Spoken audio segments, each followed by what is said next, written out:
Welcome to the 2024 Phish Studies Conference Video Archive. The Mockingbird Foundation is thrilled and proud to present this groundbreaking video series on our YouTube channel. It continues our tradition of celebrating music education. Since 1996, we have been an all-volunteer nonprofit organization dedicated to broadening access to educational opportunities for youth in music and the musical arts. Please visit mbird.org to donate today.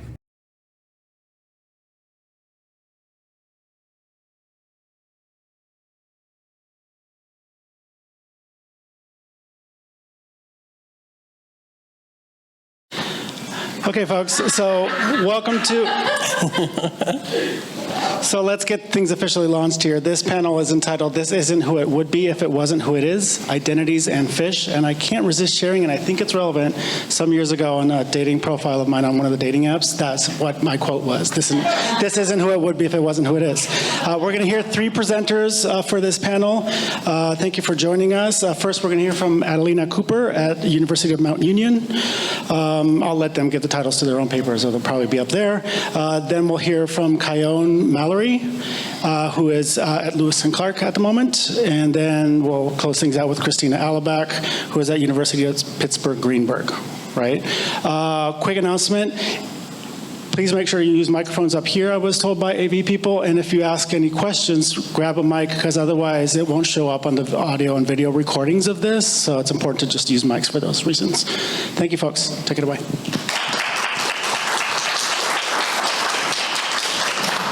You're at a show. You hear those opening notes. Dun-um, dun-um. Dun-um, dun-um. A feeling of connectiveness fills the space all around you. At this show, you could be anyone, and no one would look twice. For most people, that's their experience. But for trans people who struggled with identity their entire lives, this is a gift. The sense of belonging is more than just a feeling. It could be the one place where, if you're trans, you get to be yourself without doubt, fear, or worry. I'm Adelina Cooper. I'm a professor at the University of Mount Union, where I teach primarily courses in visual communication.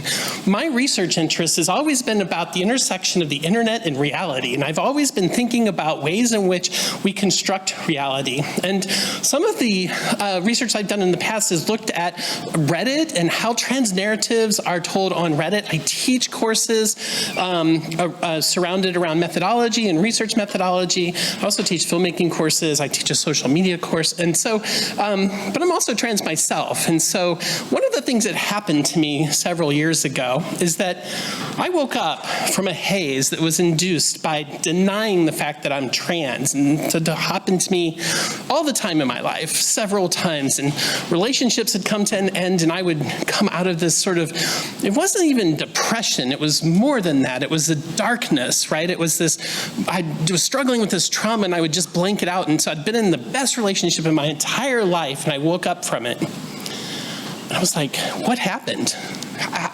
How did this relationship end? I'm like, I don't understand this. And I was 49 years old at the time, and I knew I was trans. I knew my entire life, right? But I decided at that point that I had to do something about it. I knew if I didn't do something about it, I was going to continue to live my life like this until I died. And so I went to Phish, 2017. Now, my first show was in 1995, so, I've been seeing a bunch of shows. I don't have a high number of shows, but anyways, I was standing outside of my office on the phone ordering, New Year's Eve tickets, and just as I hit send, what message did I get? The person in front of you has already bought the tickets. And so I said, universe, please, please, please, I've never done anything cool like this, just let me get tickets, and I did. And so I went to the show sort of thinking about my last relationship and then trying to move forward and thinking about what am I going to do? How am I going to do this? how am I going to transition? I have a young son at home, I have family, I have friends, and I thought, oh, this is just going to end my life, right? But I made the decision while I was there to be myself. And so from there, I just started thinking about the intersection of music and fandom, and especially Phish, and sort of the way that this community, when I decided to finally transition and come out, was very supportive. In fact, I met one of my best friends who helped me through this entire process. I wore my first skirt to New York City, seeing Trey in Central Park. I spent that summer tour, 2018, and go the whole tour, 10 shows, presenting as myself, growing my hair out, and so I thought like, wow, I never thought that I would be able to come out, and I did. So when I started this project, one of the people I also talked to said, being at Phish, it always feels like it's a place where you could be yourself and nobody is going to look at you twice. And if that's your experience, that's awesome, right? But taking that experience for granted is something I don't do, because being in that position was really something that helped me move along. So today what I'm going to do is I'm going to try to intersperse my own sort of experiences in this as well. So it's not an autoethnography necessarily. What it is a conversation with 12 trans women that I've had over the last couple of months about their experiences and the intersection of their identities and their relationship to an involvement in the community of Phish. So how do we balance our identities with fandom and being members of this thing we all share? So just a few words up front. This work doesn't speak for every trans experience, right? Every trans experience is going to be unique. These are the collected experiences of a handful of fans. This doesn't apply to trans men. I didn't speak with trans men for this project. I sent the invitation out, and certainly if any trans men wanted to speak to me about this, I'm still conducting interviews. This is an ongoing project. But so I just wanted to bring that up front. So I don't want to try to speak for everyone's experience. So this is kind of unique to our shared experiences. So let's see, I have my pointer here. So for those of you who aren't familiar, I just want to talk for a couple of minutes about some of the things of the trans experience. So you have a basis or an understanding or an idea sort of where that's coming, or where we're coming from. So this is a deeply personal and multi-layered journey, right? It's navigating gender in a society that often enforces rigid gender norms. For many trans individuals, this journey begins with a sense of incongruity between our assigned gender at birth and our internal senses of self. That feeling can emerge at any age, from early childhood to adulthood, and often involves a complex process of self-discovery and acceptance. I mean, I remember coming out and realizing I was trans. I always knew there was something different about me, but it was 18 years ago. I still vividly remember this. I was in the bathtub, sorry, TMI, but I sat up and I said, I'm a trans woman. And I freaked out because my son had just been born, and I just said no. And I immediately went back in the closet. I'd never said anything to anybody, but at the time, there were all these coming out stories on YouTube. People were talking about their coming out stories, and I just deep dove into those stories. And what did I see? I saw myself in those stories. And so eventually, through several trial and error, periods of trial and error, I had come to accept that this is who I am. So that part of the process is, coming out is part of that as well. So how do we come out to people, and how do we tell that story, and how do we control our story? Let me tell you, at first it's really scary. Like, it's a very scary thing to start talking about. Transition is another critical component of the trans experience.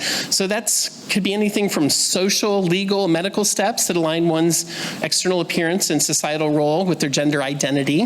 That could mean surgeries. It doesn't always mean surgeries. It could mean hormones. It doesn't always mean that. Again, everybody's transition is different. It could be appearance. It could be name changes. And then, so a couple of other things is that despite strides in visibility and rights for trans people, we continue to face substantial societal challenges. In fact, just this week, 3 days ago, 18 Republican states are suing the Biden administration to legally discriminate against trans people. Yeah, boo, exactly. I mean, to legally discriminate against a group of people, it seems really hateful to me. And, that's really the only way I can think about it. But these barriers really affect trans people in lots of ways. There's barriers to employment, poverty, health disparities. Competent and affirming health care is particularly critical if you're transitioning. And so, in a lot of places, it's okay to refuse health care to trans people if it goes against sort of your feelings, your religion, your personal idea of what gender is. Mental health is another significant aspect of the trans experience.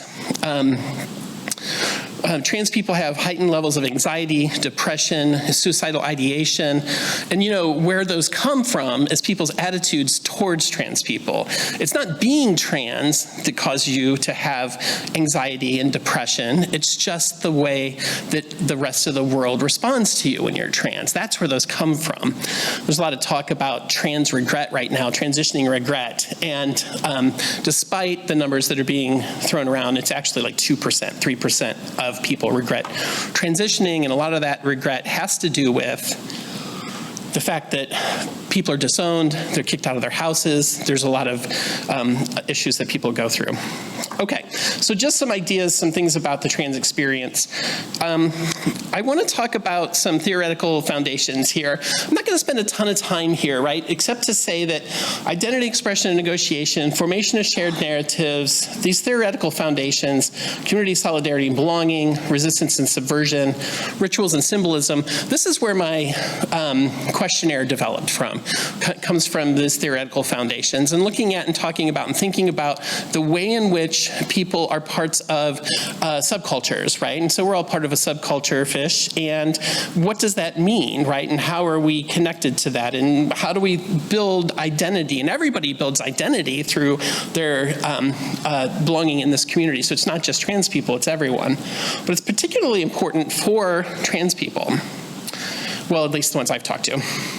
So a little bit about my methodology here, 12 participants. The age range was 18 to 56. I recruited from Mike's Side, Dyke's Side. It's a Facebook group, and it's a little shout out there. And then a couple of other people put me in touch with some people that aren't part of Mike's Side, Dyke's Side. But if you're a queer person, Mike's Side, Dyke's Side, I encourage you to go and join the group. It's a really supportive, kind place to be. There were 12 questions.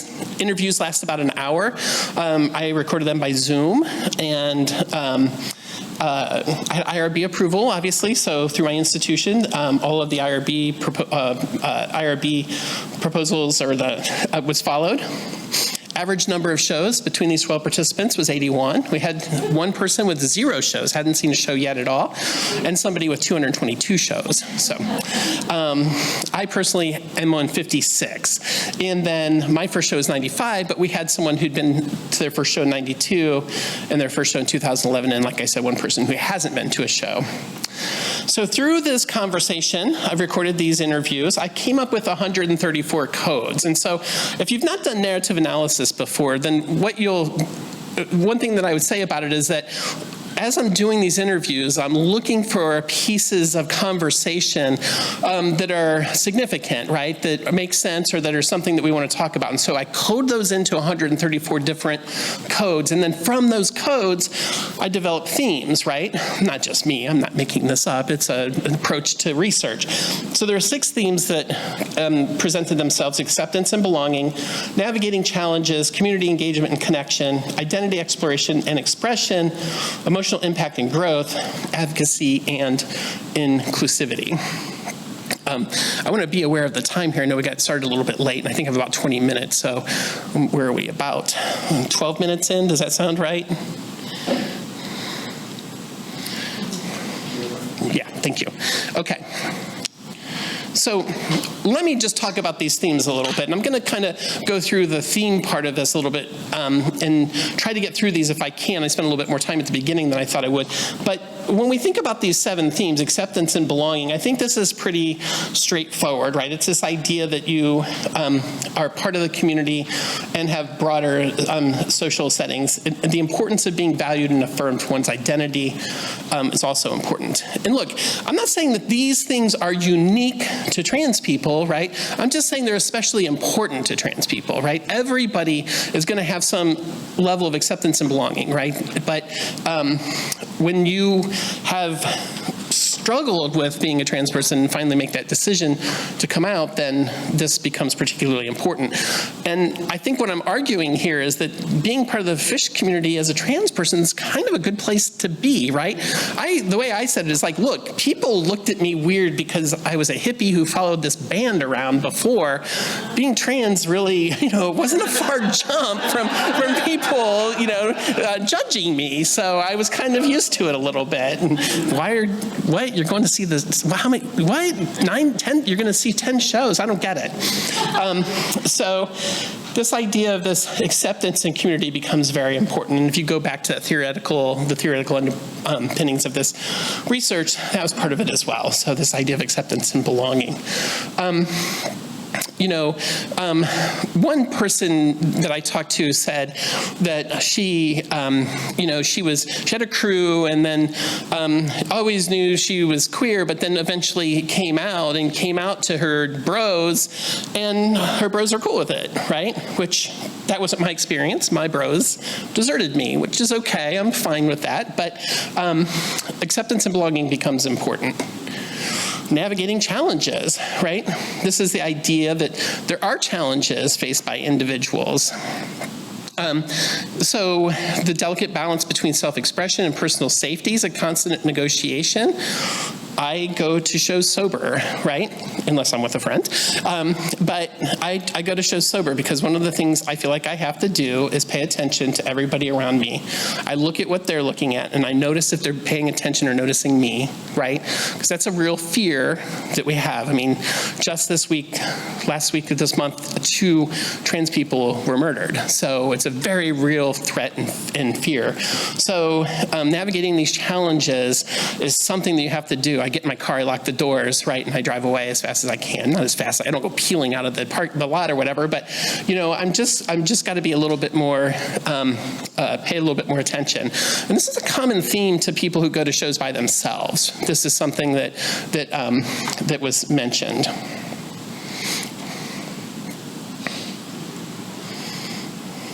Community engagement and connection became very important, right? So there are these Mike Side, Dyke Side. Brian and Robert is also another group, another organization. There was a Trans-Pacific organization or group, a social media group that is kind of defunct now, but that may be being reborn. One of the things that I talked about everybody, right, was that they thought they were the only trans person on Mike Side, Dyke Side. And the fact that there were so many of us was quite a surprise. And so now we're trying to think about ways in which maybe, we have a meetup at Mondegreen. Because we're all in different parts of the country, right? And so, so this idea of community engagement and connection becomes important. Obviously, identity exploration and expression. Like I mentioned, my story, being able to wear a skirt for the first time in public, it was New York City. So, relatively low stakes, I feel like. Nobody pays attention to anybody there. So, yeah. Are we doing okay? Sorry, I'm just checking in with the timer here. 10 minutes. Oh, okay. I'm speeding through this, and I thought I was going to be out of time. So the theme of identity exploration, the process of self-discovery, gender exploration and expression. And I do want to mention here one of the things that I found out because of the variety of ages of the people I talked to is that younger trans people have a different narrative and a different journey than, say, middle-class trans people, right? Or middle class. I apologize. Middle age. I'm middle age. I'm middle class, but middle age. A lot of middle-aged trans people, the goal is cis-assuming privilege, right? We don't want to be clocked. We don't want people to know that we're trans. We want to try to avoid that as much as possible. But what's empowering is that younger trans people, they don't give a fuck. They are like, I'm trans and I'm proud of it and I don't care who knows. In fact, I want to be an out, proud trans person. I don't necessarily want to pass or cis-assuming privilege. And so that's a generational difference, right? And certainly if I look at the people who came before me, who kind of set the ground to make transition possible, those people were doing this in a world where Jerry Springer existed, right?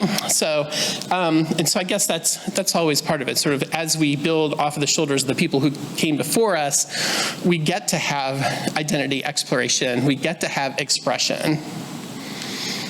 So what is this? This is a process of questioning, understanding, expressing gender through experiences, emotions, self-realizations. So this idea that you get to explore who you are and express who you are, right? In this playground of other people who are kind of freaks too, right? Not that trans people are freaks, but you know what I'm saying? Like, you can hide amongst a group of people, right, who are different. There's also this idea of an emotional impact and growth too. And so when we're thinking about this, connection to the music, and particularly songs that resonate with individuals, influencing their emotions and experiences. And so this emotional impact, right, had a big effect on me. When I got my name changed legally, I got tattooed on my arm, She Whispered Words, right? That's sort of been the theme. That's my song, She Whispered Words, and I awoke, right? Because I was asleep before, but now I'm awake, right? And so, thank you. And so the day that, you're gonna make me cry, sorry. So the day I got my name changed, I went and got my first tattoo. And so a lot of people talk about this, talk about the idea of names and the importance of names and coming up with names, and also the importance of having attachments to particular songs. And certainly, it's not that this song is the only song that resonates with me, it's the first song that resonated with me. And so that's why it became important for me. It changes though, it changes all the time. As I'm sure all of you have different songs that represent different periods in your life as well, right? And so that's kind of one of the cool things about a lot of the things that I'm talking about here, is that these aren't trans specific necessarily. Just like I said before, it's a really great place for trans people to hang out, right? It's a really comfortable spot to be. Now, that's not to say that there haven't been any issues in terms of experiences at trans shows among the people that I've talked to. And again, if you talk to more people, you might have different things. But honestly, the biggest issue that came out of this are really sort of the frat boys that go to shows, right? The people who are there for the party scene, right? And look, I like to party as much as anybody else, but that's not why I'm there. And so those people, that's the wrong way to say it.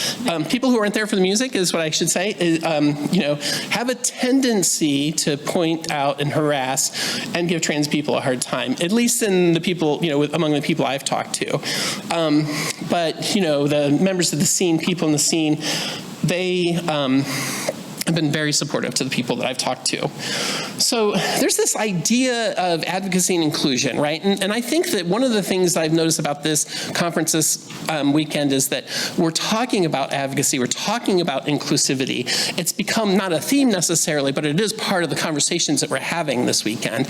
And so that's heartening for me. And it doesn't matter if it's gender or age, if it's race, whatever, right? This idea of inclusivity becomes important. And so, advocacy and inclusivity become important. Okay, kind of went through those a little bit fast, and thank you for bearing with me. But in summary, let me just sort of highlight here what the important parts are. The Phish community fosters acceptance, right? That's a really great thing. Allows people to freely express themselves authentically. The community is positive and accepting. There's really an absence of significant negative experiences, right?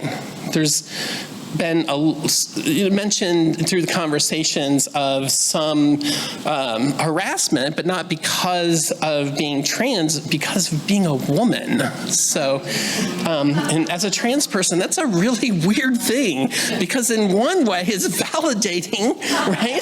But in another way, it's sexual assault. So it's kind of a mindfuck a little bit. Gender identities, exploration is personal. Music evokes deep emotional and connectedness. There's hope for trans inclusion.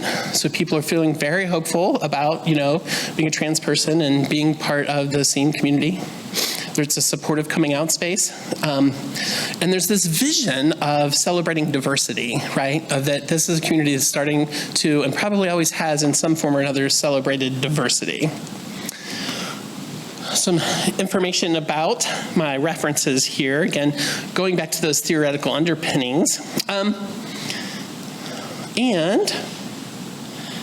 I just want to say thank you all for your attention. Thank you.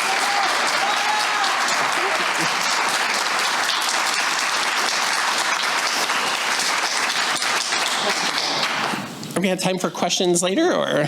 We could do them all later or now. I recommend doing them all At the end? Okay. Yeah. Thanks for your time, everyone.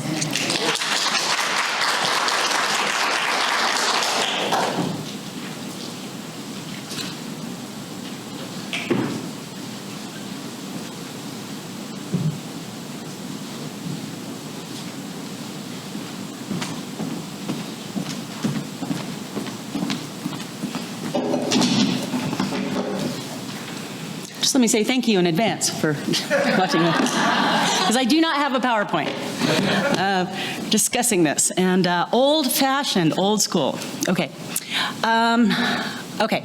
I guess I'm going to start with a little bit more of self-intro.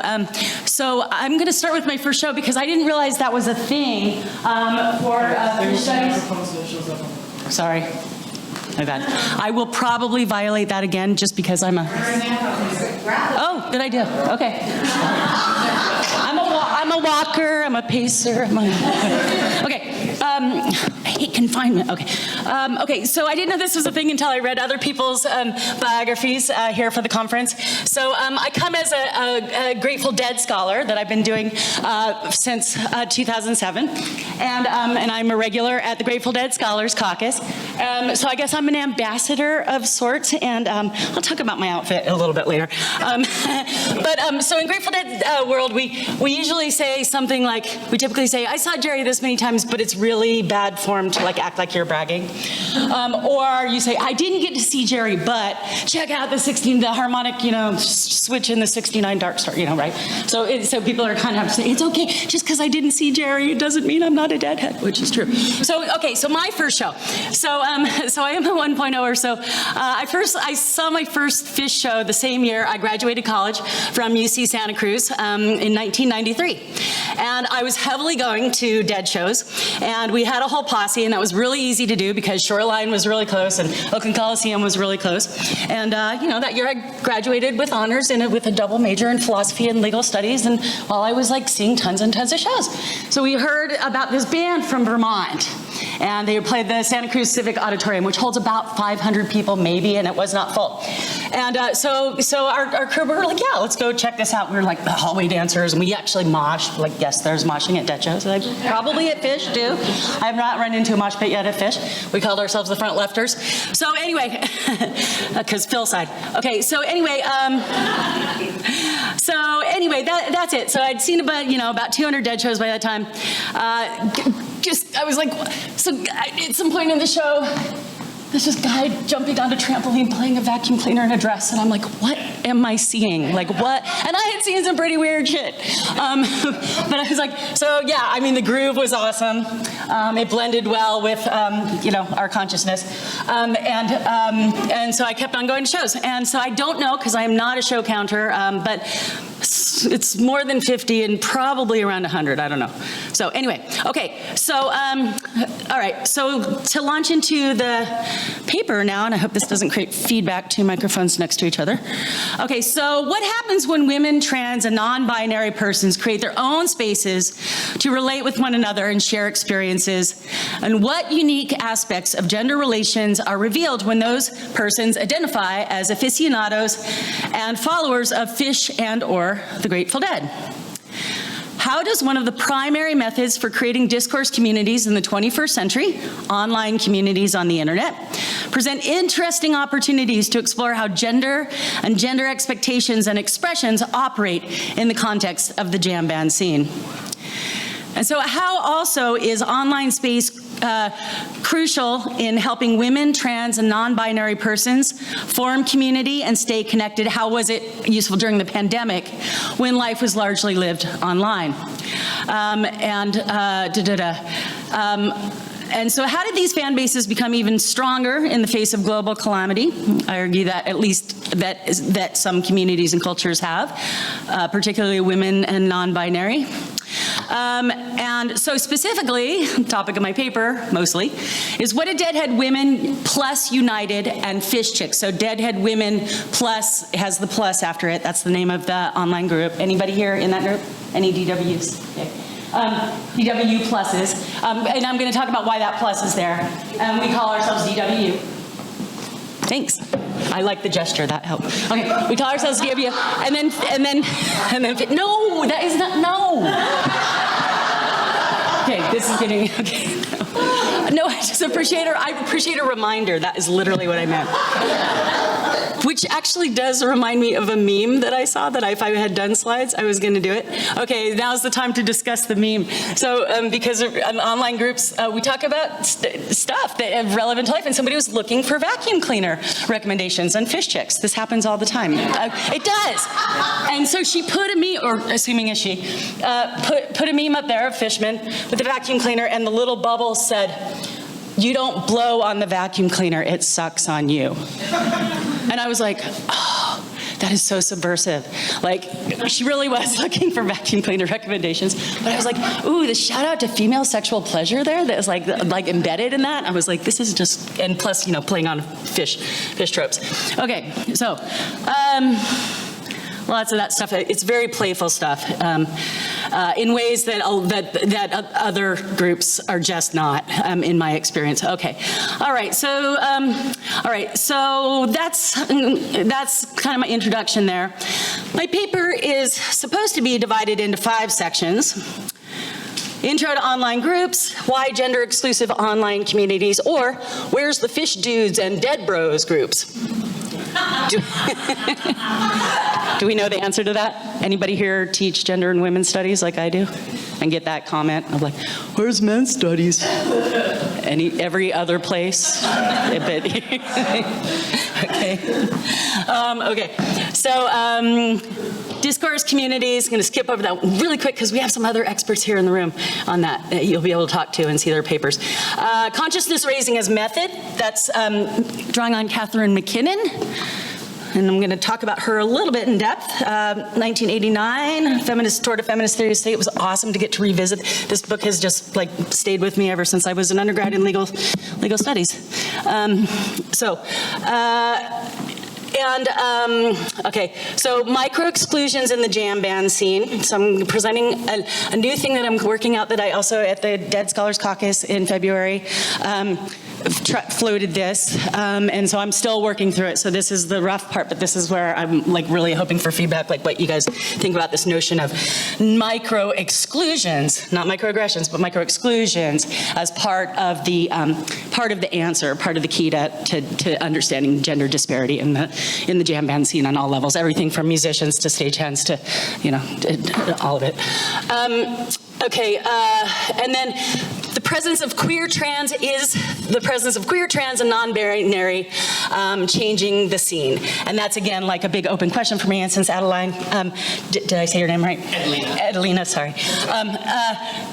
Just did that awesome presentation just now. I feel kind of relieved because your research nailed a lot of that stuff. All right, so let's talk about online discourse communities.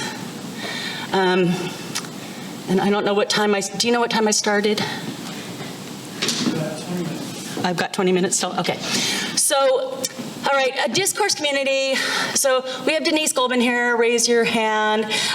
So she has written a great paper and is extending that research and has probably written and published other stuff about discourse community. So I'm just gonna really quickly, broad brushstrokes. It's the notion that, drawing on Habermas, and then I did go into depth the uptake of ecofeminist philosopher Val Plumwood, who's also a big figure for me in my field. I'm an environmental philosopher and ecofeminism is my specialization. And we deal with intersectionality very, very intensely in ecofeminism. Intersectionality is intersecting oppressions and then also intersecting liberation. And then, of course, inclusive of the more than human world. So Plumwood has a good uptake of Habermas, but the idea is that subjectivity and identity is created through common dialogue in the ways that we relate and interact with each other. So discourse communities are actually productive of subjectivity. The extension of how we make the other, how we come into interlocution with the other, whoever and whatever the other may be, is like crucial in these theories about what a discourse community and how it's constitutive of both personal identity but also social life. All right, so I've got to skip over that. Okay, but now let's talk about McKinnon. So when I was thinking about, I proposed this, I was like, I want to do this. I want to be part of the Phish Studies conference, and I live in Eugene, just a little bit south, so it's not hard for me to get to. And I did Dead Scholarship, and I love Phish, so I want to do this. What should I do? Where can I bring these two worlds together, right? We're all probably kind of familiar with this. And so I was like, okay, I would like to do a comparison of Phish Chicks and Deadhead Women United, so those two online groups. I was just going to say something, but I lost it. But okay, so going on then. Oh yeah, I was going to say I'm not a communication studies scholar. We do have a communication studies scholar here who's also presenting, Natalie Dollar, who I was put on a panel with at that very first Grateful Dead conference on Broken Chain that got me into this. So this is coming from the perspective, the methodology is, shall we say, eclectic. But I started thinking about it. I was like, what is it? What is it about these online women's only or women's trans, non-binary, non-male spaces? And then I just started thinking about second wave feminism and consciousness raising groups, or got the epiphany. So let me read a little bit from legal scholar Catherine McKinnon, Toward a Feminist Theory of the State. And if you don't know who Catherine McKinnon is, she is the feminist legal studies scholar, legal scholar, she's a lawyer. And she wrote the book on sexual harassment and got the model legislation for what defines sexual harassment to this day into the books, and from writing that. And it was like, so just even recognizing it, naming sexual harassment in the workplace, naming sexual harassment in society, like what and why it's gendered, like why it's sexist, like what makes it sexist and what makes it a collective common problem that needs to be addressed politically. The personal is political, that slogan from second wave feminism, right? So let's talk about consciousness raising. So consciousness raising was this thing that occurred, this event, it's like a little bit after Friedan, the problem that has no name, and women started getting together in their kitchens. This is the 70s and 80s, mostly the 70s, and so this is my mother. My mother's a feminist, she's also a Deadhead, and so this was her era of feminism, and in the women's movement. And so women would get together formally or informally at their kitchen tables or preschool or in the park or at the library, wherever, and start talking to one another. And then realizing that oh, you have that problem. Your husband expects sex whenever he wants to, and I can't say no. And I really feel like even when I really want to, and I feel really violated, but wait, that happens to you too? I thought it was a problem with me. I thought it was a problem in my marriage. I thought it was my man. I thought it was me. I'm frigid. No, now we have laws against this thing called marital rape, okay? We did not have that. And then this took women in small collectives talking to each other about these really difficult issues and realizing that it is a bigger problem, societal, it's systemic, and it's related to this thing called misogyny and patriarchy and sexism. And this is where these so in these small groups, and what we get we get a women's movement out of it. We get legislation, we get laws, we get marches, we get we get changes in education, we get things like women's and gender studies programs. Okay, so let me read a little lengthy quote from here, and that's pretty much going to be my treatment of her. Okay, so realize that we can talk about this a little bit, but Phish Chicks and Deadhead Women United are both private groups, and they are they specifically ask, only open to those who identify as female or trans, queer, non-binary. So men are excluded. Men are said, no, sorry, this is not your space. We interact with you, but you're not welcome here. Okay, so let me read to you from McKinnon in '89, talking about things that were happening for her a decade or two earlier. And she's God, she's so brilliant. And she's not an essentialist like Butler says. So anyway, so she's, this idea of like, she calls it consciousness raising as method. Consciousness raising as feminist method, and like coming to a theory of politics about this. So she writes, the fact that men were not physically present was usually considered necessary to the process. Although the ways of seeing that women have learned in relation to men were very much present, or there would be very little to discuss, men's temporary concrete absence helped women feel more free of the immediate imperative to compete for male attention and approval, to be passive or get intimidated, or to support men's version of reality. It made speech possible. Women often found that the group confirmed awarenesses they had hidden, including from themselves. Subjects like sexuality, family, body, money, and power could be discussed more openly in these women's only consciousness raising groups. The pain of women's role and women's stake in them could be confronted critically without the need every minute to reassure men that these changes were not threatening, or to defend women's breaking of the role as desirable sex object.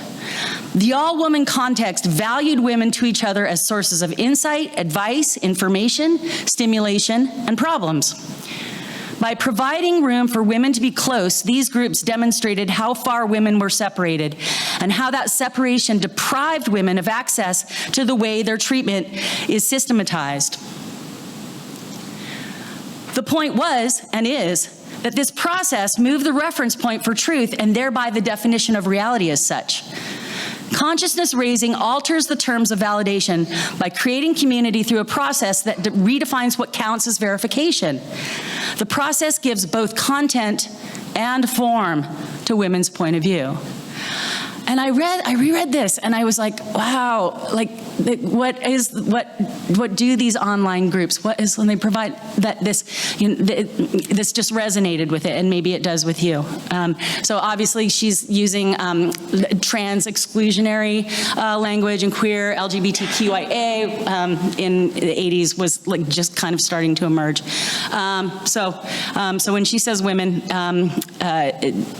I don't know what her inclusion is, but that is the focus. Okay, so all right, so going on to Phish, Chicks, and DW. So that's like setting like kind of a little theoretical context, the McKinnon of like, yeah, this is like, could this be a continuation of the consciousness raising groups and political action, the personal is political actions that have always been there in feminisms and women's movements and women's and women's plus movements. Don't want to collapse everything. Terminology is always hard. I think we know that. Okay, Phish, Chicks, and DW plus Deadhead Women United with the plus sign after it. Both groups are private groups, for however much anything on the internet can be private. And both groups have strict rules about not sharing screenshots, so I won't. But I do have on my phone some things that I have recorded, but I'm going to have to just narrate them to you. So I will do it without attribution unless it's me, unless it's my own words. Some of the discussions I've collected, there's a lot out there. I was like doing research finally like at midnight last night. I'm like, I gotta stop looking. Like it was just, there was so much research. And plus the things are the temporality of the internet, right? You know, it's like it changes minute by minute. You know, you post something on a thread, and you know, and then there's a bunch of new responses. I was like, thankfully, actually, my Facebook was not working today. I'm like, I got to at some point stop. All right. So for both online groups, their mission is to provide women, queer, trans, non-cis, and non-binary virtual space to discuss things specific to non-male and non-strictly hetero-identified heads. And heads/fans is what I wrote in my paper with capitalization. So they are about inclusivity and recognition. How am I doing on time? About 8 minutes, okay. And that is what always happened. All right, so I'm going to run through some stuff really quick. Deadhead Women United, founded by Marianne Asta in around 2017, thereabouts. It's hard to find dates for these things. It's got 22.4K members, so over 22,000 members. And an early Addie wrote, I need to give you all some love. I've been part of some other Facebook Grateful Dead pages, and they are so antagonistic. Sometimes those guys try to come off as loving, but some of them can really be a bit chauvinistic, a bit. I mean, people take the gloves off. So this was an early post when the group was new. Like, oh, thank you, wow, there's this space where there aren't trolls everywhere. But we weren't using that language yet. Sometimes those guys try to come off as loving. Okay, this is the place to be. It's such a nice, caring, loving space. Thank you to whoever you are for putting this in here. It's needed. So that's a post that I found like going back. Okay, to around the formation of the group when it only had like 50 people. Okay, so here's some, I'm gonna just kind of like ad hoc some observations, participant observer observations, not scientific, based on me.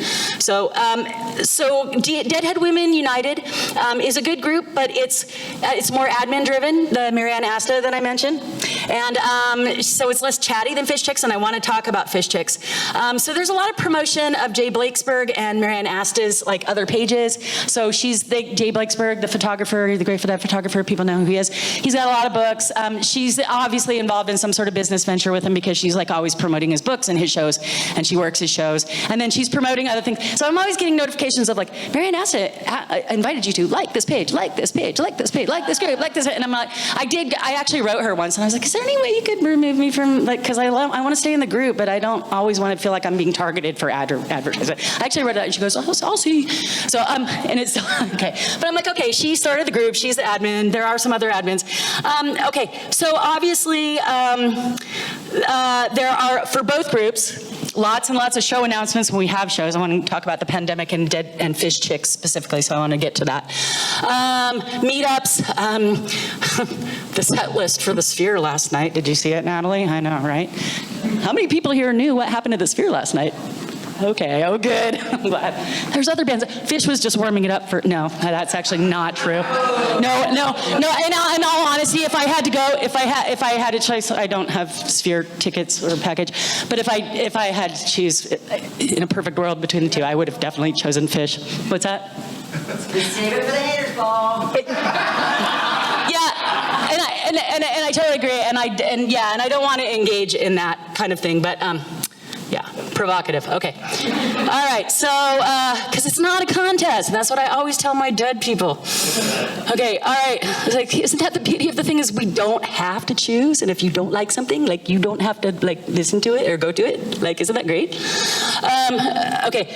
So, all right. So there's those observations. So, but I do want to give a nod to the extensive discussion of changing the name to be more LGBTQIA plus inclusive. In the interest of time, I'm not going to read all this. But it was a discussion. Marianne Asta was very much like, hey, you know, there's like trans hate and transphobia going on, and I really feel for our sisters that are experiencing that on some of these other groups. And we want to be as inclusive and know that, and let everyone know that this is a safe space for everyone who just doesn't identify as male. Okay, so you know what? Let me just. All right, so I want to give that shout out. Phish Chicks, founded around 2019, I think by Jessica Long. I couldn't quite figure it out. Who? Is she here? Oh, okay. Okay, thank you. See, as of my looking at it, I was 19.4K mission, the same. Okay, I doubt if I'm going to get to exclusions, but because just some of this is really good. All right, now is where the part where I'm going to go to opening my phone. And, okay, there it is. All right. Why did it go away?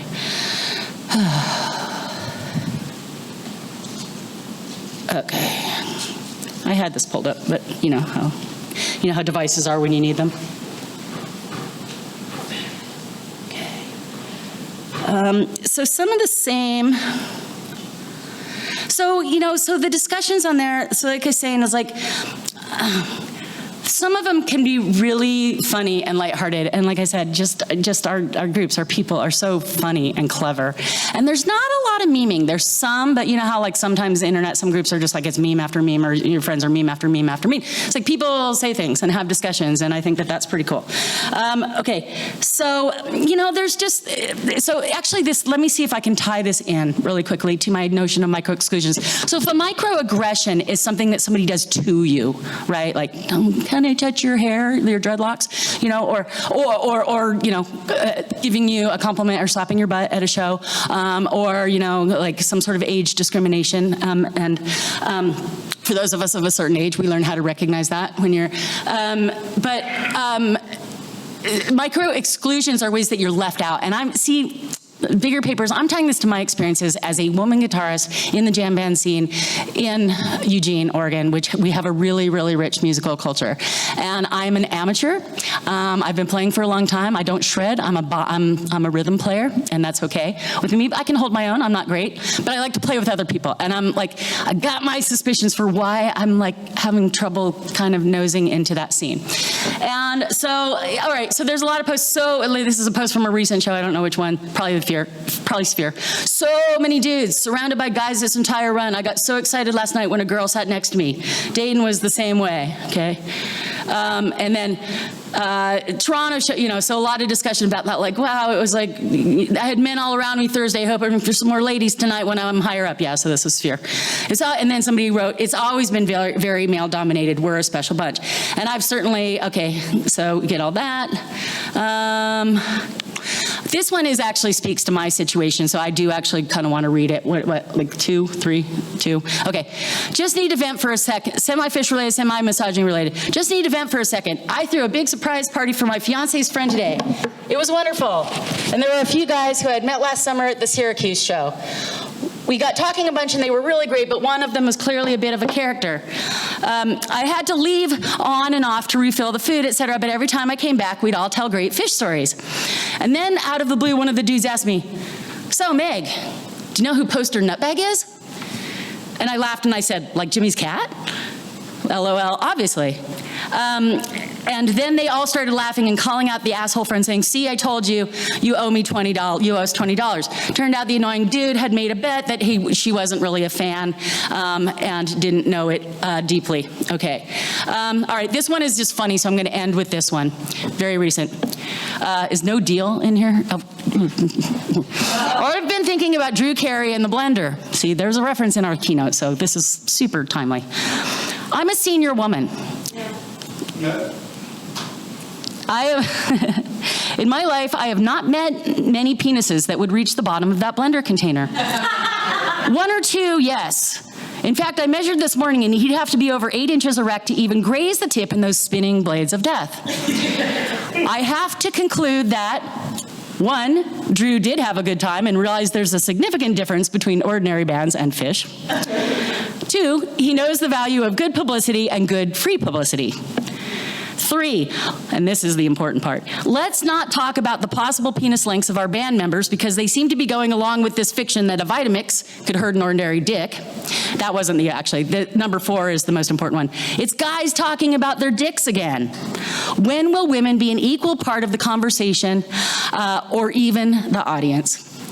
All right, so because my time is up, I'm not going into some of my personal relatings of micro-exclusions, but I'm trying to develop this. It's kind of a bit of a question about how gender does play out and perform.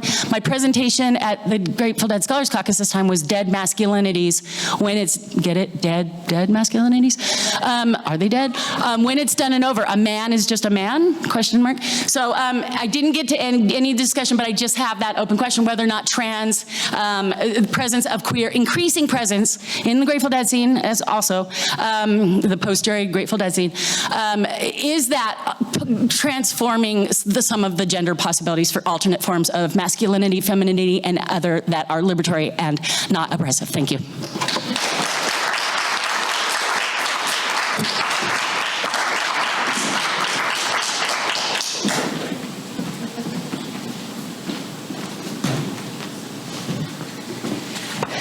Hi, everyone. I'm Chris Allaback. I am a theater professor, but my scholarship is I really enjoy writing about performances that happen outside the box of the theater. So, I like fandoms. I like, I've written about Trekkies. I've written about LARPs. So sort of performances that happen like outside of, we're not really in a theater, we're kind of in a theater, outside what I'd call the proscenium of a theater. So this is about sort of identity construction of Phish fans. Have you seen his striped stockings? I had my first encounter with referential Phish material culture when I was a pretty new fan around the turn of the century. A friend and I had taken a trip to Seattle, and we were in the Space Needle gift shop, looking at various kits, trying to decide whether or not to get my sister a pewter space needle. A fan approached us and began talking to us about Phish, and I wondered, how did this person know we liked Phish? Then I noticed my friend's shirt, Uno cards that spelled out 2001. This was the first time that this had happened to me in public outside of a Phish show, that another fan had recognized a secret code. As I grew as a fan, I started noticing secret codes all over the place. Phish fans construct and perform their identity as Phish fans in many ways, through behavior, material culture, vocabulary, and other ways, etc. In this paper, I will be showing how Phish fans construct their identity, maintain it, and perform it to audiences, which creates the strong sense of community that is this subculture, while also being kind of relatively exclusive to those who are not part of that subculture. The expression of identity is the performance of a self. According to psychologist Elliot Arneson, the self is a process constructed by others around the self and by the self. This process in which the self is created is what Richard Jenkins calls the internal-external dialectic of identification. The first part of this theory deals with the identity being created internally by the self. When a person becomes a Phish fan, they identify with that group that makes up Phish fans. And this person has constructed their identity internally by choosing to become part of that group. The second half of this theory deals with identity being created externally by someone else. An audience of outsiders that witnesses their performance of identity will also construct an identity for them, whether it may or may not be a positive one. Many audiences of outsiders see the identity of Phish fan as a negative. While the socially constructed identity of Phish fan, there are stereotypes of, say, excessive drug use, irresponsibility. Although this may be the case for some, Phish fans do come from all walks of life and enjoy many different aspects of the Phish experience.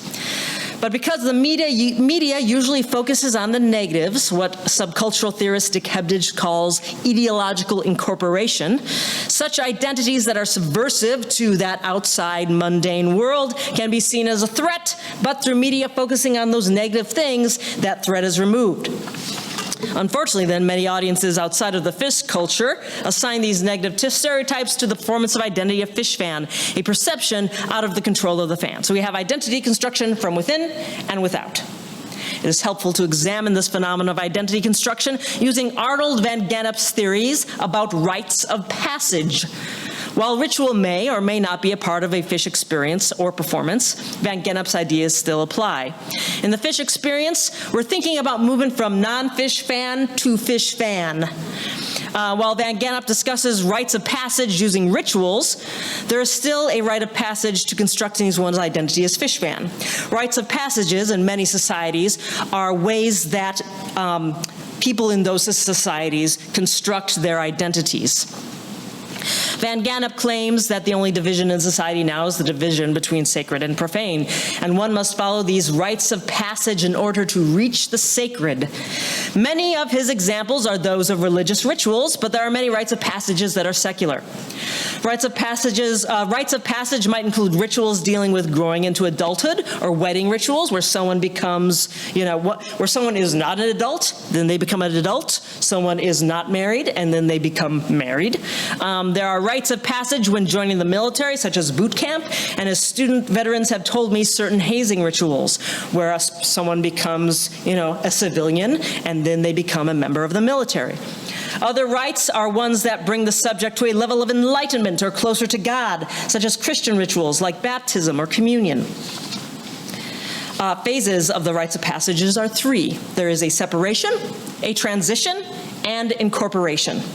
The separation stage is the preliminal stage. In this stage, where the person experiences a detachment from normal life and are prepping for what is about to happen. Some examples might include adorning the graduation regalia and processing into the commencement ceremony, getting the haircut when joining boot camp, or walking down the aisle for a wedding ceremony. Or perhaps your school might have a matriculation convocation before the first day of classes. Separation in the Phish community can be seen in two ways. An initiate might be someone who's going to their first show, and the show itself is a separation. For a seasoned fan who has gone to many shows, the separation stage might be, say, packing for the show, driving to the show, hanging out in the parking lot before the show, or walking the long, long walk into the venue. If anyone here has attended the Gorge, that long walk into the venue I see is the separation stage of a rite of passage. In fact, I took someone to their first show of the Gorge and I said, look, I know it's a long walk, but I feel like you have to do it. The next phase is transition. This is when one goes through a period of ambiguity and uncertainty, the liminal stage, right? Liminal being neither here nor there, and that in between and in betwixt, a space outside of the, quote, mundane world. This is the transition from real world into the new world and is often marked by the movement of one space to another. This is also the phase where one is stripped of their old identity and assigned a new one while they are separated from the outside world. The Phish show is a very liminal space. Fans challenge ideals of the outside world while in a Phish show, certain aspects of it, protesting certain aspects of the real world outside. The show itself is an inversion of reality and a reversal of the mundane world. Maybe you might see illegal activities happening out in the open. Maybe hygienic rules are challenged. And very different and more celebratory attire is worn. Within the show, fans perform a subversive community to the outside culture. The fan is separated from the outside world. This is the step in the rite of passage where the identity of Phish fan is constructed. For a Phish initiate, this would be the time in the Phish fan's passage where they are learning about the culture. New fans are learning the rules of the show and the language. For example, during the song Harry Hood, the audience responds to the band singing Harry by yelling in unison, Hood, right? There are many rules that fans new to the music and new to the world must learn. These rules create, again, an identity and a strong feeling of community that A.R. Turner calls communitas, which you might have heard at the other conference. I've talked about it in other papers I've written. The strong feeling of community makes you feel like you're an initiate into this like secret circle. And these rules help create a relationship among all fans and between the fans and the band. When the audience is involved with the songs and the performances of the concert, they feel closer to the experience. The status of initiate in this world includes the learning of these rules by attending shows. These are all part of the transition rites, moving from non-fan to new fan to seasoned fan. Perhaps this stage is quite long for the initiate, and they have to go to several shows to really make that transition, or perhaps they go to one show and they're in, right? The final phase in the rites of passage is incorporation. This is the post-liminal phase, when the once initiate is reintegrated into society with a new identity. The transition from one social status, Phish initiate, to another Phish fan comes after transition rites that teach the initiate what having the identity means. After attending a number of Phish shows, the initiate learns rules, etiquette, language, behavior, outfits, clothing. And they are now incorporated into the new world and have constructed the identity of Phish fan. The more shows they see, the more fluent they are in this language and the more they understand the experience. The fan status perhaps becomes higher as they accrue more knowledge about the band, what cultural theorist Sarah Thornton calls subcultural capital. Of course, as stated above, every Phish show in itself can be seen as a rite of passage, and this post-liminal phase is the aftermath of the show, or what many fans call re-entry. You know, that feeling when you enter the real world after a run of shows and everything feels kind of weird. It is through these rites of passage that identity is constructed and community is strengthened. As a Phish fan creating the identity of Phish fan, they can perform this identity to an audience around them. Sociologist Irving Goffman states that a performance is, quote, all of the activity of an individual which occurs during a period marked by his continuous presence before a particular set of observers and which has some effect on the observers. Super specific. But Irving Goffman is really interesting. He's a sociologist, and he wrote an entire book using theater terms to discuss what happens in everyday life, right? An individual can perform their identity through behavior, material culture, language, gestures. These are, using Goffman's term, sign equipment that construct their identity and show an audience who they are. The identity of an individual can be expressed in two ways. Expression that the individual gives, expression the individual gives off. You know, all these signs equipment might be, I don't know, donuts, donut lanyard, donut license plate holder, donut coin purse, donut iPod keychain. And the thing is, this material culture moves so quickly, right? I bought this maybe the night that Fishman, what do you do when you wear a new muumuu? He debuted a new muumuu. He debuted the purple and green muumuu, and at set break, I went on Phish Chicks, and Phish Chick had sewn this already and was selling it on Etsy. And I was like, it's mine! I also love the creative way people use the donuts too, right? So I bought this the morning after Rescue Squad, where, you know, the little hearts, and you see this a lot, like the little hearts, and then there's a little donut, right? So it's not just donuts anymore, they're integrating donuts more differently. Anyways. So where was I? Short tangent there. Where am I? 888. All right. So a performer gives off what Goffman calls a front. This is the part of the performance that defines the situation that the performer can control. This is the expressive sign equipment, right? And he also talks about personal front. That is your equipment that you carry around.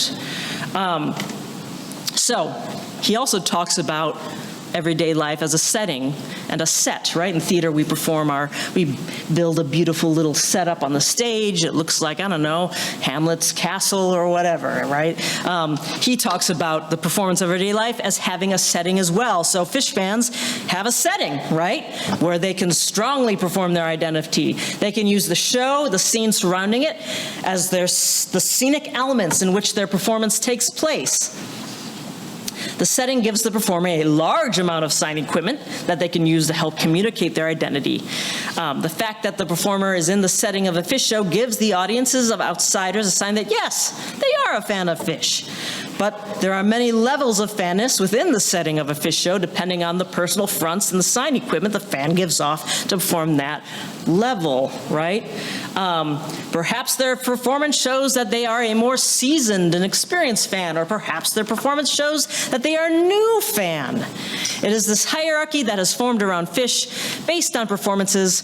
Perhaps the highest ones in this hierarchy show more subversive behavior. Perhaps the ones more seasoned fans know all the facts and the insignificant trivia about the band and the set lists, and they follow all the unwritten laws to a T.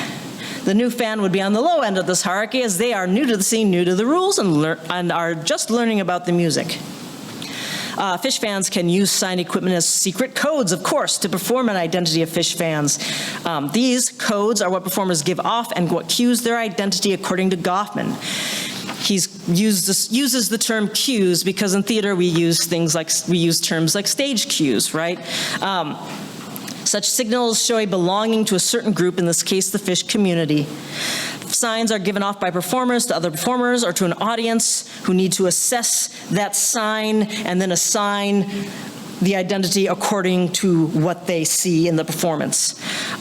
Signs can denote, just generally, not just in the Phish fans, signs can denote a status, political standing, or a social role. And there's many ways that Phish fans can get off signals to other fans that they are, perhaps in the know, or signs that are given to Phish fans from other performers that signify they are not in the know, like a wook or a custy. A signal that performs the identity of Phish fan is often clothing outside of Phish shows, especially unique styles of clothing like the parody shirt, not unlike the shirt I talked about in the beginning of the paper with the 2001 and Uno cards, right? These shirts are made by fans, sold online or in parking lots, being extremely referential. These t-shirts parody corporate logos by replacing the title of a product or corporation with a Phish song or title, lyric, song character, or something that deals with the Phish community. These are generally, I think, made illegally, as I'm pretty sure, I can't make a wide generalization. Maybe some people get permission, I don't know. But generally, I think fans don't get permission to use the logos or song titles. In the creating and the selling of these shirts, fans not only perform their identity of Phish fan, but also the subversiveness of the Phish fan identity constructed by outsiders. Outside the realm of a Phish show, the wearing of a lot shirt becomes a performance of identity of Phish fan. Because these shirts are so specific and referential to Phish, it becomes a signal, or using Goffman's term, sign equipment, right away. A signal is read, it's accepted, the fans share an entire vocabulary and culture together. A performance can begin with excitement of a shared passion, Phish vocabulary, slang, a discussion of shows. And then maybe you might continue talking, maybe you talk about Goose, maybe you talk about the Grateful Dead, and it goes on and on, possibly. Or maybe it just stops at Goose, I don't know. A conversation with a fellow Phish fan outside of a show, I read that again. The ability to recognize that sign equipment places the fan higher in the hierarchy of fans, and higher in recognizing subversive behavior that is prevalent among fans. Those of you who saw Phish in the 90s might remember the popularity of handmade clothing. This was another strong signifier of Phish or Grateful Dead identity. These included spinner dresses, patchwork dresses and pants, and apron top. This clothing has a really interesting history going back to the early 80s on Grateful Dead tour. Some of you might know this. A community on tour known as the Family of Unlimited Devotion made these dresses and patchwork clothes to sort of keep on touring. What? Spinner dresses. Yep, the spinner dresses to spin around, to meditate, right? Make them feel closer to God. According to Deadhead scholar Jennifer Hartley in Deadhead Social Science, the Family was a group of 15 to 20 people who toured with the Grateful Dead until the Family's disbanded in 1992. After Jerry Garcia's death, however, the style became popular with Phish fans as well. However, it lost its sort of religious significance as it became popular. And I'll be honest, those of you who are teachers might have noticed that patchwork is coming back. I showed my students a picture of me from like the 90s in a patchwork dress, and they were like, oh wow, I'd wear that. I got cred now. All right. Of course, patchwork and handmade clothing really isn't no longer that popular at Phish shows and has become replaced by more, what I would say, celebratory clothing, like capes and sequins, as well as the very famous, I don't know if they have a name, I just kind of called them Phish chick sunglasses with the, sparkles. Baba Cools, yes, thank you. I can't wear sunglasses because I have regular glasses, so. Oh, yes, and of course the donuts. Let's not forget the donuts. One of my favorite forms of material culture is the donut and all the creative variations of that. Donut Discourse, named by Christine Warrenberg-Rome. I think you're in here. Yeah, right? Sorry, don't want to point you out. At the last conference, love the term. Big fan of the term. All right. Very referential way that Phish fans communicate their identity through the image of the donut from drummer John Fishman's Donut Moo Moo. I've met Phish fan neighbors walking my dog. My dog wears a donut collar. My boyfriend and I were at a bar. I recently moved to Pennsylvania, where there's lots of Phish fans from Oregon here, where there's, it's not a lot of Phish fans, not a lot of people. And it's like, suddenly it's like, you're a Phish fan, you're a Phish fan, you're a Phish fan, we're all here. Where was I? Anyways, blah, blah, blah, donuts. The Phish fan constructs their identity and performs it, I would say passively aggressively, through donut discourse. Accepting this performance on faith, a fan can be misled by such signs and codes. A performer may put on a false performance, and that is what Goffman calls an informer. There are many examples of informers in Phish tour subculture, possibly police officers, undercover police officers, custies, my favorite, the Wook. I do love Wooks. Wooks give a false performance for their own advantage. They attach themselves to the subculture to take advantage of the scene. Wooks put out false cues to an audience. They use sign equipment, and they use the setting of the Phish show to be accepted in the community. There are different incarnations of Wook, and the identity of Wook has changed, of course, throughout the years. But essentially, I guess, for lack of a better word, it's someone who mooches, right? I don't want to talk too much about Wooks because I've already written that Wook paper. But they're generally considered smelly and hairy. The Wook has become a way to construct identity for Phish fans as well by showing, we are not that, we are this. They construct a positive identity for themselves.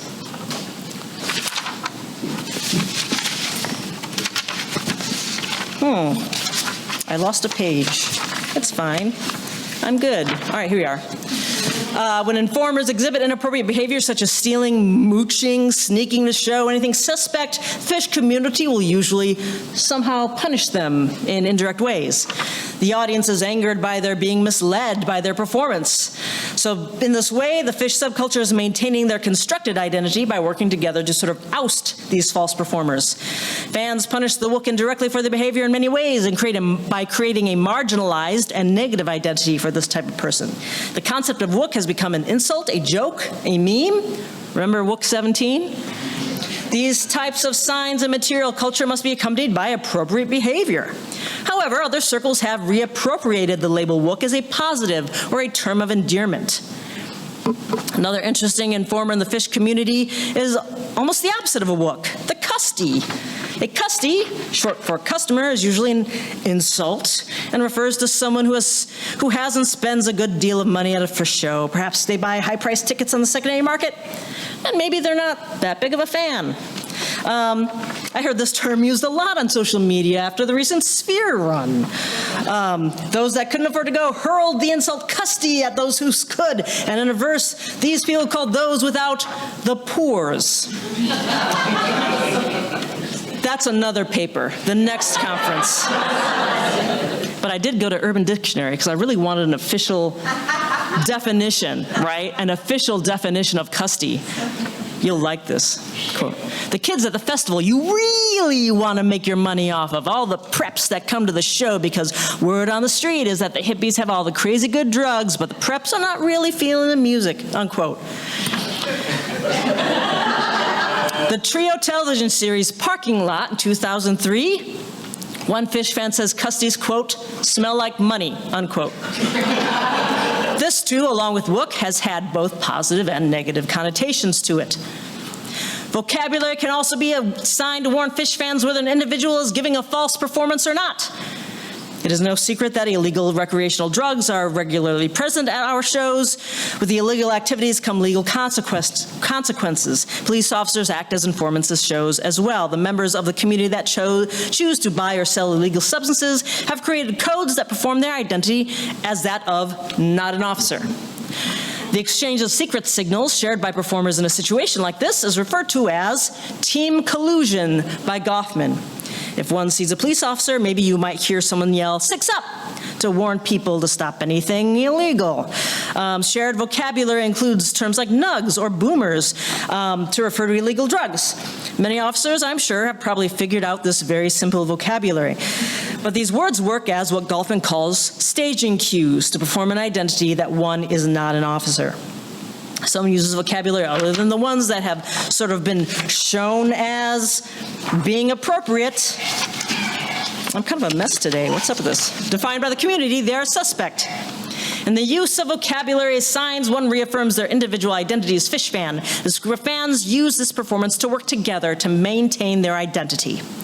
Phish fans construct their identity as well as perform and maintain it, in which in turn creates a strong sense of community in the subculture. Sign equipment and setting help fans perform and communicate their fanness with each other in liminal spaces, mundane spaces, secular spaces, and sacred spaces. In a very inclusive way, fans perform exclusivity, ousting informants who may not perform the identity sincerely. Our settings are our shows. Our performances are our identities. We use donuts and lizards and lot shirts to reach out to one another in hope of finding connection and community outside the liminal space of the show. Thank you.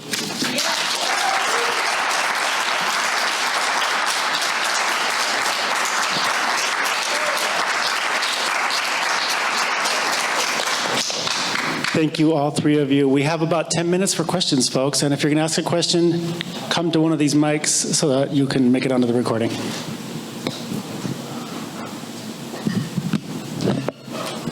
So my first question's for Dr. Cooper, and as someone who probably gets stared at shows quite a bit for obvious reasons, I commiserate with you. I often wonder how others deal with that tenseness, because sometimes it can take away from the show, especially if it's a constant gaze. So have you had any thoughts on that, or did you get anything out of your research on how your participants dealt with it? Yeah, that's a good question. Thank you. I mean, just me personally, I just dance with my eyes closed.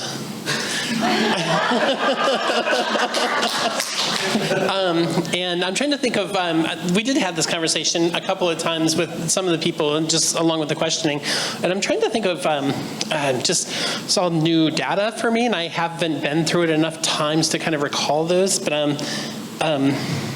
I think that one of the things that I would say is that someone said when they go to the show, because a lot of the people I spoke to go to shows solo, and I found that really interesting that as a trans person going to the show solo, to have the courage to do that, right? That's kind of cool. But one thing someone told me is that they will go to a show and find a kind-looking woman to sit next to and introduce themselves and become friends. And I was telling someone this story this morning that I went to Deer Creek and I sat down next to this woman from Alabama, and she was like, but we work at the university. So kind of like, you know, like letting me know where she was from. But and I was from Ohio, we were at Deer Creek, and then at Blossom the following year, they texted me and said, are you at the show? And I said, yeah. And she's like, where are your seats?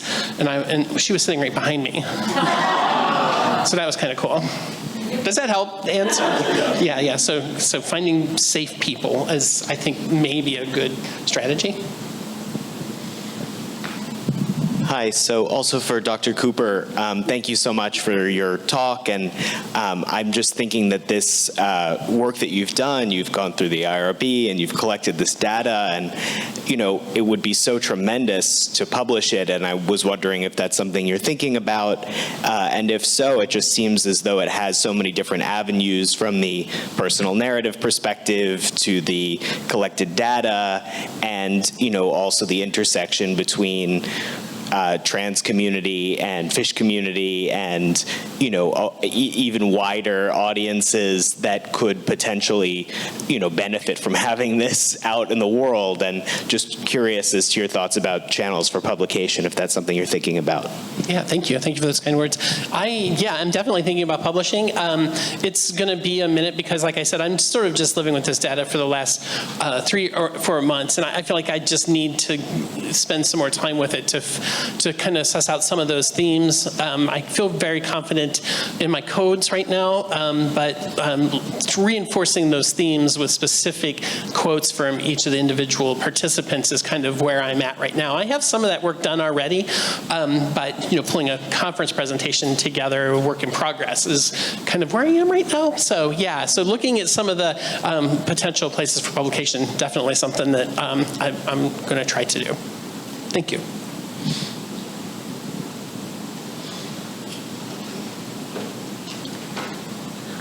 My name's Ivy. I loved all of the talks, so thank you so much. My question is sort of about Phish chicks, and there's like, I feel like whole volumes of work. It's sort of about the I'm kind of looking at all three of you, but anyway, I feel really curious about Phish Chicks in this sort of, like, it's not about the music. There's like 5 topics that keep coming up. The vacuum cleaner recommendations, birth control, should I dump my boyfriend? And like, I'm a non-binary person and I don't hate it. And it feels like there's something going on that I've never been able to articulate, of like producing a certain kind of femininity that is both heteronormative, but also something totally unique. And I just wondered if any of you had better articulation for what's going on there. Thanks. Yeah. Just hang on. Okay, so here's a little paragraph that addresses this that I didn't get to. So I wrote that. Okay, so there's a lot of fluffy posts about body care, asking for recommendations on products, shaving down there, how to dress for event X, wedding, show, job interview, whatever it is. And then I say, and so there are times when I look at Phish Chicks and I'm like, oh, what is this, Cosmo magazine? Like, I'm not into the, I'm not like a girly girl. I don't like, find bras or heels that work. But then I wrote, but is this really fluffy? In a world in which women are expected to body conform to a white, heterosexual, thin, young ideal, we start to understand why such talk is not so fluffy at all. Because our livelihoods, the way we're recognized in the world, our jobs, our relationships are dependent on conforming to this ideal. So when you realize this, that again, the beauty norms of dominant society, right, are really materially impactful for women. And so because such trivialities affect us, blah, blah, blah, we're judged by how we look, how obsequious we are to dominant patriarchal norms of dress, hair, comportment, speech, etc. And so then I said, maybe we can change the understanding of fluffy to fluffhead. Okay, that was my attempt at incorporating a Phish lyric. So I guess I want to say I've observed some of the same and kind of thinking it through. So I've seen some really funny topics I didn't get to say. The ones you expect: workplace discrimination, relationship advice, a lot of stuff really personal and painful, infidelity, infertility, assault, domestic violence, substance abuse. But there's some fun ones too. Like one of my favorite threads was, and this came out during the pandemic, when everything was NPR, which meant non-Phish related, and that was like the dinner and the movies. At least for me, that was a lifeline. I was in we were all isolated, but I was living in a really isolated place as well with my mother, and so, luckily we had the internet, and that was my connection. That's where I really got into Phish Chicks, the group. So my favorite thread was, or a very interesting and robust thread, was sharing favorite vibrator and sex toy recommendations. Yeah. No surprise it was during the pandemic, right? Online, order it online. Okay, that was a really active thread. I was like, wow. And then recently, if anyone's seen this one, excessive male flatulence, which was funny, but it was also interesting because some opined that this might not just represent male immaturity, but in some cases male aggression. So it was both funny and so so see how there's still interruptions of those dominant femininities at the same time that they're being reproduced. I'll ask a quick question for you, Chris. The work that you're doing takes concepts and theories and terms from the theater or performance world and applies them to Phish fans to unpack and analyze them. Has that helped you in reverse? So studying Phish fans, being a Phish fan, how does that help you understand the theater or those theories or concepts or terms? Well, lots of times I tell my students that they just need to surrender to the flow sometimes. Because any theater people in here? Okay. I'm not ripping on theater people. I am one. But sometimes, college kids. I should just say college kids. Oh, I'm sorry. Check one. All right. Maybe college kids, they're young, they're a little, I guess maybe I also moved from Oregon to Pittsburgh, so my students are way more nervous and uptight than they were in Oregon, where they just have a hard time adapting, right? So yeah, I do say surrender to the flow, just relax, you're doing fine, right? So, I don't know, does that answer your question? I try to use Phish philosophy to teach my students theater. I have a quick question for you, Caroline.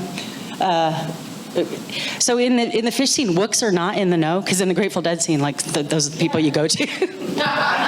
It's interesting. For not just knowledge about the music too, not just about where to get stuff. It's interesting to talk about Deadheads about Wooks, right? Yeah. And then I mean, I was talking to someone in Eugene who was, maybe 80 years old, plus 80, and I was like, what's this, what's that? And we talked about it. He's like, we used to call those people, I think, heads, or tour heads, or deadheads before the term. We called them lot rats and Or before lot the term. rats. Wook was an East Coast term. Like, so all my touring was West Coast until I did a couple of East Coast tours.